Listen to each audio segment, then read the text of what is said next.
কাল তুমি গিয়েছিলে বড় বড় কথা, আজ তুমি গলায় দড়ি দিয়ে যাচ্ছ কোথা। আসলে এক বিড়াল তার প্রতিবেশী কুকুরকে বলছে, দেখ আমি থাকি অট্টালিকায়, আমি প্রতিদিন মাছ মাংস লোকের বাড়ি বাড়ি গিয়ে দুধ খাই, কিন্তু তুই লোকের এঁটো ঝেঁটো খেয়ে বেঁচে থাকিস, তোকে আবার কে কেউ মারে, অথচ তুই মানুষের সবচেয়ে ভালো বন্ধু, সবচেয়ে বিশ্বাসী বন্ধু।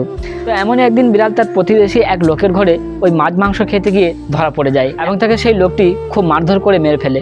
এবং একটি পাড়াগ্রামে দেখা যায় যে খড় আছে, সেই খড়ের দড়ি পাকিয়ে তাকে গলায় দড়ি দিয়ে টানতে টানতে রাস্তা দিকে নিয়ে যাচ্ছে। আর সেই সময় সেই পাড়ার প্রতিবেশী কুকুরটা চুপ করে বসেছিল শুধুমাত্র সুযোগের অপেক্ষায়, সময়ের অপেক্ষায়।